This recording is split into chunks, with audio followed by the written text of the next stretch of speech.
thick and slimy okra soup is the easiest to make. Is it right? So guys, let's cook some.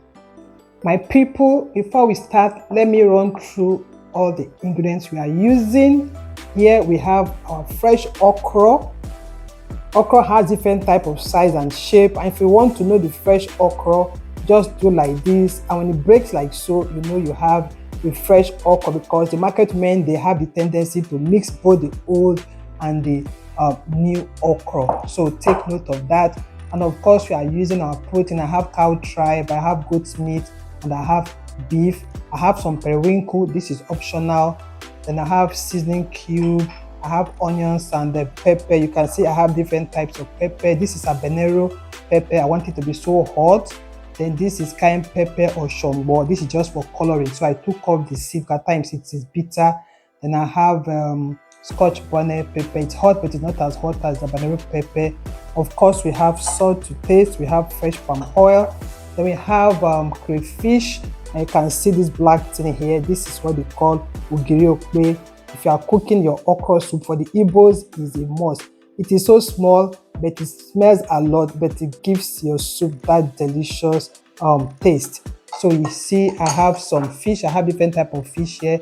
I have what they call the dried panda fish. I have what they call bonga fish dried, and I have catfish here. Depends on the type of fish you want to use. You can use for your thick and slimy okra. Here I have some stockfish fillet, and of course I have some uziza leaves. What is okra soup without uziza leaf? I love using uziza leaf for my okra soup or any soup because it gives it that aroma, that bursting flavor. And I have some pumpkin on ugly, as you can call it. Then I have some salt for taste. So guys, let the cooking begin. You can see I've added the meat into the pot. So now I'll just add in some seasoning. You know, adding onions. I won't be adding water. Let it use its own juice to cook. You know, beef has a lot of water. So now I'll cover the pot and let it begin to steam. So guys, while the meat is cooking, we have to prep all our ingredients. So first I'll start with the pepper and the onions. I'm using my mini chopper for this, but you can make it to be a puree, but I want the colors to be in the soup. That is why I'm just chopping it, so I'll be seeing all the flesh in the soup. If you don't have a mini chopper, you can pound it with your mortar. You can see how it is looking. It is not smooth, it is just chopped. This is the way I love it. Next is our crayfish. You can see crayfish.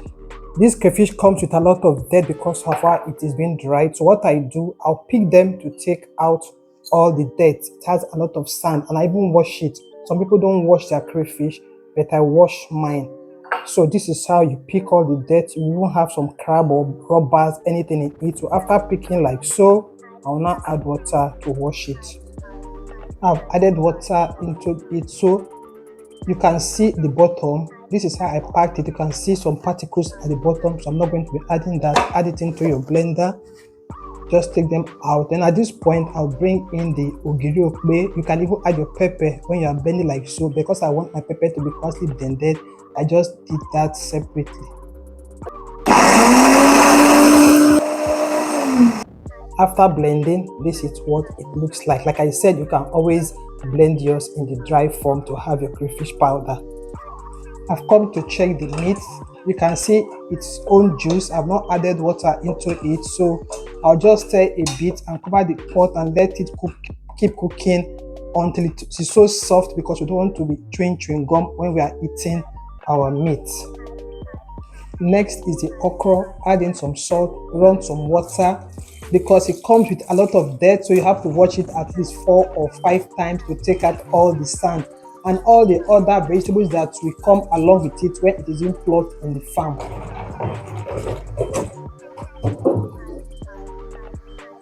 Done washing the okra, so this is time for us to now cut in different ways. You can see I'm with my grater. I'll be using the grater for this method of cutting it. So get your grater and use this side to grate it.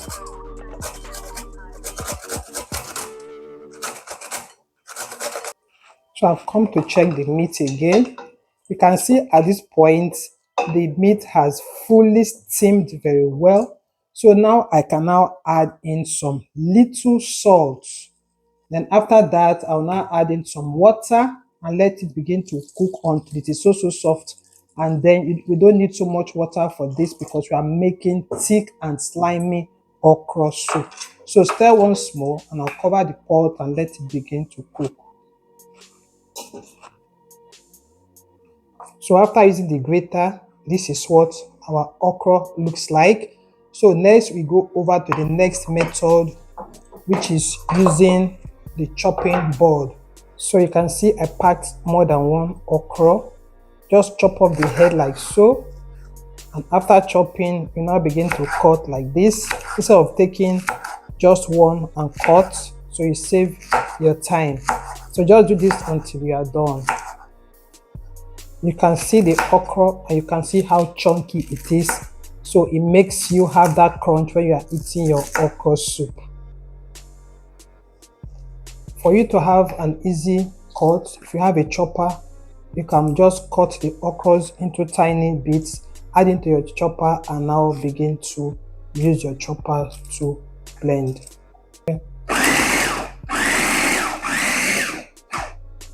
And so this is how our chopped okra looks like. So this is the fish we are using. Now I'll add in some hot water. Allow it to soak for some time to take out all the dirt and all the sand in it. While the fish is soaking, I'll now prepare our thoroughly washed vegetables. I'm using uziza and then I'm using ugu or pumpkin leaf. I love adding uziza leaves to my soup because of that bursting flavor. Do you like adding uziza vegetables to your soup? Let me know in the comment section. So see how thinly I'm slicing this. I always love the aroma these uziza leaves give to my local soup. Done with the uziza leaf, now it's now time for me to slice the ugu leaves. You can see how I pack them like so. Cut in the middle and now pack again and now begin to slice it thinly. So easy. Guys, see that red button there? If you haven't subscribed to my channel, please subscribe to my channel. And if you have been following me, I say thank you so very much. Keep liking, keep sharing, and turn on the bell so that when I post, you'll be the first to know. Always share my video. So keep slicing until you are done. I've come back to the fish, so what I'll do now is to run some cold water in case the water is still very hot, so I can add my hand into it. So all you need to do is just to wash it until you take out all the bones and all the sand. You can see the water is so dirty, so you have to wash for like 2 to 3 times until it is so clean. As you can see, guys, the water has really boiled down. So the cooking can now begin. If you want to make your cooking easy, just prep everything. At this point, I'll now add in our coarsely blended pepper. I'll now add in the okpehe and then the blended crayfish. I'll add in bouillon cube. You can free to add any season of your choice. At this point, you now add in your fresh palm oil. Add the fish because you want all the juice from the stock to enter inside the fish. So you now stir like so and allow it to simmer. At this point, I won't be covering the pot again because grandma says when we are cooking slimy soup, don't cover the pot because if you do, your soup won't be slimy. This is also for ogbono soup, so just allow it to simmer down. So guys, for that slime, I'll take the chopper's processed okra and the one I use the grater to grate. I'll just add 2 of them in the bowl like so, then get some hot water. So this is the hot water. All you now need to do is to use all the energy in you to now stir this very well. As you are stirring, you see that the okra becomes so slimy. At times, if you don't want to use this method, you can just boil it on the fire with hot water. Any difference? Yeah, I can see the difference. See how slimy it is. We are making slimy and thick okra soup. So just keep doing it until you know you are done. See the difference now. See how slimy it is. So guys, see how our soup is bubbling.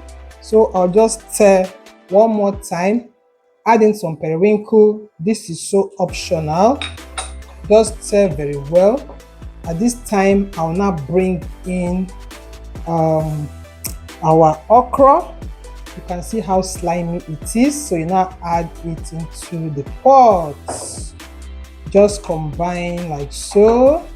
At this point, guys, the aroma in my kitchen is so amazing.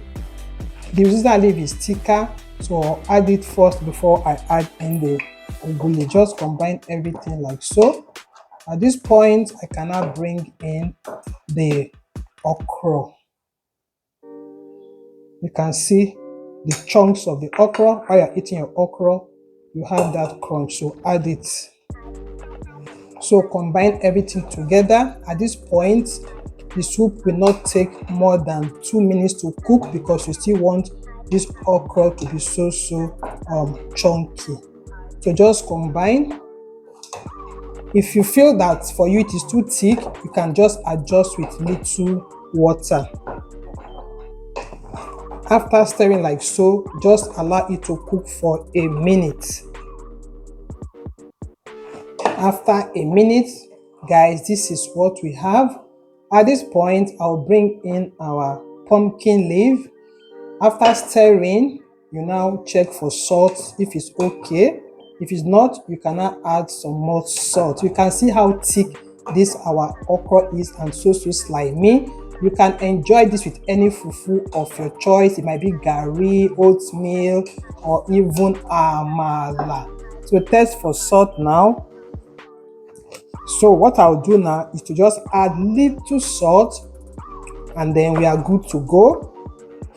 If you want your soup to still be looking fresh after cooking, take the one you want to eat, then now fridge. Put the others in the fridge. When you bring it out next time, it's going to be looking so fresh, so slimy, and then so crunchy. Guys, we have come to the end of this video today. Thank you for watching. Thank you for stopping by. I will see you in my next. Let me go and make my hot gari and enjoy. Bye bye.